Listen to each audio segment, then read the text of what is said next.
I mean, if you ask a commercial AI to write a marketing email or, summarize a meeting, there is a pretty decent chance it might just hallucinate a fake statistic. Oh, absolutely. Or completely misunderstand the tone you were going for. Exactly. But if you take that exact same AI, strip away all the mundane office tasks, and force it to navigate this highly volatile multi-nation military crisis, it suddenly demonstrates this nearly flawless grasp of geopolitical statecraft. Which is just wild to think about. It really is. So today we're doing a deep dive into a really fascinating document. It's titled Evaluating AI Logic in Iranian Strategic Retaliation Analysis. Yeah, and the methodology here is what's so interesting. Right. A researcher basically took this tangled web of Middle Eastern geopolitics and fed it directly into Microsoft's Copilot as a hypothetical war game scenario. And the goal wasn't to see if the AI could write code or something. The goal was to literally see who the AI would decide to bomb. Which represents a really profound shift in how we need to view these systems. We're actually testing the logic frameworks that are operating just beneath the surface of the software we use every single day. Yeah. We're trying to see if an AI can apply established military doctrine to a situation where you've got conflicting variables, shifting alliances, and, well, an immediate threat of violence. And because this prompt deals with real, highly sensitive geopolitical actors, Iran, Israel, the Gulf states, it actually serves as this perfect stress test for machine logic. It really does. It pushes the system to its limits. But I do want to establish something right up front for you listening. We aren't looking at this scenario to debate the politics. No, not at all. We are definitely not endorsing any viewpoints or taking any sides regarding the real-world actors mentioned in the prompt. We are looking strictly at how the machine mathematically weighs these real-world tensions in a hypothetical laboratory setting. Right, because treating the prompt as a closed system is really the only way to analyze the AI's actual capability. I mean, we are evaluating its ability to process the mechanics of statecraft, not its morality. Exactly. So to see if an AI can actually do that, we have to look at the exact trap this researcher set for Copilot, because this prompt was engineered to create conflicting priorities. It was very meticulously designed. Yeah, so here's the setup. First variable, Donald Trump has threatened to destroy Iran's power plants and bridges, and this action is slated to begin on a specific day. Tuesday. The ticking clock element, that's crucial. Right, Tuesday. Second variable, if that attack happens, Iran intends to retaliate proportionally. Third variable, the geopolitical landscape is suddenly shifting. So the Gulf states of Qatar and Oman have recently chosen to become Iranian allies. And furthermore, Kuwait and the UAE might potentially follow suit. They're kind of sitting on the fence in this scenario. Right. So that third variable is where the prompt turns into this masterclass in logic testing. You have this immediate physical threat of infrastructure destruction paired with a stated intention of a proportional response. Yeah. But then you inject this rapidly shifting set of regional alliances right into the middle of the crisis. And then the author drops the final anchoring variable of the prompt. Ah, yes. Israel unalterably remains Iran's primary enemy and most serious existential threat. So given all of those swirling, conflicting pieces of data, the core question posed to the AI was basically this. Would Iran direct its most aggressive retaliation against Israeli power plants and bridges or against the infrastructure of the Gulf states? Right. Which forces the system to calculate the weight of a newly formed, potentially fragile alliance against an established historical animosity. All while a ticking clock is counting down to an external threat. Exactly. I mean, the complexity of that is just staggering to me. It's like a complex multiplayer board game where the rules and the alliances are just changing mid-turn. That's a really good way to put it. And you're asking a piece of software to evaluate ideological enemies against newly minted, potentially fair-weather allies. And it has to simultaneously calculate a proportional military strike based on those evaluations. Is it really fair to expect a chatbot to process the math of statecraft at that level? Well, you have to remember that beneath the conversational interface of a system like Copilot, there's a massive neural network trained on practically the entirety of human public discourse. So it's seen all of this before. Basically, yeah. That training data includes decades of military history, geopolitical theory, diplomatic cables, strategic doctrine, you name it. So the AI doesn't, feel the tension of the ticking clock, but it recognizes the mathematical and historical patterns of how states behave when they're threatened. The math of statecraft. I love that phrasing. So the prompt is locked in. The AI evaluates the board. And it doesn't just guess or hedge its bets, right? No, it doesn't. It provides a definitive answer based on established doctrine. Wow. Yeah, Copilot states that the primary target for the most aggressive retaliation would be Israeli infrastructure. Okay, so the architecture of that reasoning is what we really need to unpack here. Why Israel and not the Gulf states? Well, the AI identified that Iran's own public statements and their historical behavior make this targeting logic pretty clear. The system recognized a direct causal link that was established both in the prompt and in its vast training data. Which is? If Iranian infrastructure is hit by U.S. forces, Israeli infrastructure immediately becomes the primary legitimate target for a proportional response. Right, so it zeroed in on the ideological framing. The AI noted that Israel is already framed by Iran's leadership as the central adversary. Yes. And crucially, in the context of the prompt's hypothetical setup, the AI mathematically connected Israel to the forces initiating the strikes that triggered the crisis in the first place. Exactly, because retaliation in military doctrine isn't just about, lashing out blindly at whoever happens to be geographically closest. Right, it has a purpose. It is about sending a definitive message to the primary antagonist. And to ensure that message is received clearly, the AI actually predicted the exact types of Israeli critical infrastructure that would be targeted. Okay, and this is where it gets a little scary. It's specifically named energy facilities, desalination plants, and major transport nodes. Yes, those specific targets. But hold on, wait. You're calling it proportional to take out a country's drinking water? Because the prompt specifically stated Iran intends to retaliate proportionally. Right. A bridge is a piece of concrete. A desalination plant is literally the primary source of drinking water for millions of civilians. How is a machine classifying civilian thirst as parity? I mean, that sounds like a massive, uncontrolled escalation, not a calculated, proportional response. I know, it definitely sounds like a massive escalation to a civilian. Hmm. But in the cold calculus of military doctrine, parity is really about matching systemic disruption.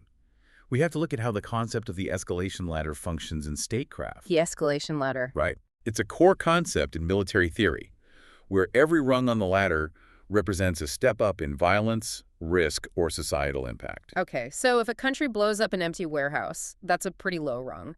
But if they bomb a populated city center, they've jumped straight to the top of the ladder. Yes, exactly. And a proportional response means stepping onto the exact same rung as your adversary. I see. So if the initial threat in the prompt is against power plants and bridges, that isn't just about destroying concrete and wire. That is a threat to cripple a society's fundamental ability to function. Right, it causes mass domestic disruption. Exactly. So if the AI suggested retaliating by blowing up, say, a single military radar dish out in the empty desert, well, it hasn't matched the disruption. It actually looks weak. It has stepped down the ladder. Ah, okay. So to maintain deterrence, the retaliation has to threaten something that creates an equivalent level of domestic crisis. Yes, and the AI actually used a very specific, somewhat chilling phrase in its reasoning. What did it say? It said targeting these specific nodes, like energy and desalination, aligns with doctrine to demonstrate parity without widening the war unnecessarily. Wow. Demonstrate parity without widening the war. Yeah. Hitting a desalination plant says, you disrupted our society's fundamental ability to operate, so we will demonstrate the capability to disrupt yours to the exact same degree. Okay, so that is mathematically containing the conflict while simultaneously maximizing the psychological impact.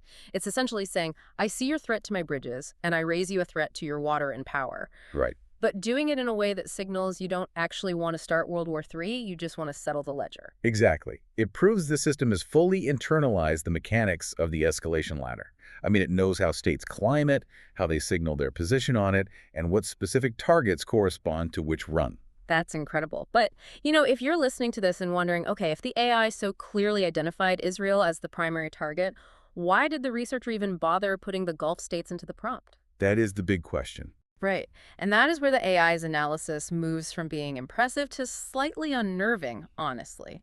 Because the AI had to figure out what to do with Qatar, Oman, Kuwait, and the UAE based on this newly minted alliance. Yeah, the AI had to categorize all the players on the board. And it successfully recognized that the Gulf states sit in an entirely different category than Israel. They are not the primary historical antagonists. Right. But the AI also recognized that in geopolitics, a new alliance doesn't necessarily mean unconditional friendship. No, Copilot pointed out that threats against Gulf infrastructure are purely conditional. The AI essentially mapped out a geopolitical if-then statement for them. It did. It explicitly noted the conditions under which Gulf state infrastructure would become targeted. Which are? The AI stated that their bridges, energy facilities, and ports only become fair game if those states facilitate U.S. or Israeli attacks, or if they host launch platforms, or if they allow their airspace and territory to be used in operations against Iran. Okay, so the AI understands the fragility of a fair weather alliance. Very much so. It's analyzing the prompt and concluding, look, we are allies as long as you don't let our enemies use your backyard to throw rocks at us. The minute you let a jet fly over your airspace, well, the alliance is void and your bridges go on the target list. Exactly. And grasping the concept of conditional neutrality is complex enough on its own. But the AI went even further, improving its understanding of this dynamic. Oh, right, the hit list. Yes, the source document notes that the AI analyzed a specific real-world example to bolster its logic here, which was a hit list. Yeah, this is the part of the AI's response that I feel requires the most unpacking, because Copilot analyzed an instance where a literal hit list of Gulf bridges had circulated in Iranian state media. Right. And I mean, if I publish a list of things I want to destroy, I feel like I've moved way past conditional deterrent and straight into active hostile plotting. Sure. Yep. Wait, if a literal hit list of bridges is circulating in the media, isn't that a direct threat? How does the AI justify that as anything other than an immediate intention to attack? Well, that is the very intuitive human reaction, right? Right. We see a target list, we naturally assume an imminent strike. But statecraft operates on a completely different frequency. Okay. The AI correctly identified that this media hit list was not a declaration of preferred operational targets. It categorized the publication of the list as coercive signaling. Coercive signaling. Break down the mechanics of how that actually works in this context, because it sounds like a contradiction. So when a military actually plans to strike a target, that operational target list is a highly classified document kept in a secure bunker. Right, because of the element of surprise. Exactly. The element of surprise is a primary tactical advantage. If you actually want to destroy a bridge, the worst possible thing you can do is announce it on television, because the enemy will just move anti-aircraft batteries to defend it. Oh, right. So by putting it out there in state media, the AI recognizes that the goal isn't actual destruction. The goal is the broadcast itself. Precisely. By publishing the list in the media, the state is demonstrating capability and intent. But they are aiming the weapon at the psychology of the Gulf state leaders, not at the physical bridges. Wow. Coercive signaling is a loud public warning shot. The AI understood the fundamental difference between a real operational battle plan and public propaganda designed to scare neighboring states into maintaining their neutrality. So it's essentially, this isn't a battle plan, this is a billboard. A billboard, Yeah. yes. A billboard strategically placed to make the leaders of those Gulf states think twice about letting anyone use their airspace. That is wild. And identifying coercive signaling requires a deep, deep understanding of diplomatic nuance and the psychology of deterrence. The fact that an AI could distinguish between a real operational threat and a coercive communication strategy based solely on the context of the prompt is just a massive leap in analytical capability. It really is. It realized that the target wasn't the concrete bridge, the target was the decision-making process of the politicians across the water. Yeah. The AI just read the geopolitical room perfectly. It did. It separated the noise of the media propaganda from the signal of actual military doctrine. Which is the difference between parsing the literal definition of words on a page and understanding the actual strategic subtext of a multi-nation standoff. So let's bring this all together for everyone listening. We started with this wildly complex hypothetical scenario, right? A shifting landscape of threats, conditional alliances, historical animosities. A lot of moving parts. A ton. And what this deep dive reveals is that today's AI isn't just a glorified encyclopedia summarizing facts. In this specific stress test, Copilot demonstrated a highly sophisticated ability to synthesize military doctrine. It successfully distinguished between a central ideological adversary and a purely conditional target. Right. It correctly mapped out the logic of proportional retaliation, calculating exactly what targets demonstrate mathematical parity on the escalation ladder. And it decoded the psychological tactic of coercive signaling, separating public bluster from real strategic intent. I mean, if you take one thing away from this deep dive, It really should be the realization that the foundational logic required for complex, high-stakes geopolitical strategy is already being processed by the commercial AI systems we have right now. Today. Yeah, the machine logic capable of understanding the escalation ladder is sitting in the exact same software ecosystem you might use to draft a memo Yeah. or, format a spreadsheet. And the military sector is rapidly integrating AI to process battlefield data. I mean, the analytical power we just discussed, the Yeah. ability to map out conditional alliances and calculate proportional parity, that is going to be applied to real-world targeting and defense systems faster than military doctrine can even keep up. And that leads me to a final thought for you to carry with you after this deep dive. We've just seen how beautifully, in a calm, text-based simulation, the AI understood the concept of coercive signaling. Right, it nailed it. It knew the media hit list was just a warning billboard, not a battle plan. But a text prompt is clean data. What happens during a real chaotic crisis? That's the terrifying part, because the data won't be a neatly typed paragraph. It will be noisy, it will be contradictory, and it will be moving at the speed of a hypersonic missile. Exactly. In the actual fog of war, there is absolutely no time to leisurely ponder the psychological subtext of a media broadcast. If an autonomous defense system is making split-second decisions in the near future, how confident are we that it will correctly interpret the difference between a nation's coercive signal and an actual physical incoming attack? It's a huge gamble. The AI passed the written exam today with flying colors. But passing a written logic puzzle is one thing. Relying on that exact same machine logic when a misinterpreted signal could trigger an uncontrolled climb up the escalation ladder, well, that is an entirely different reality.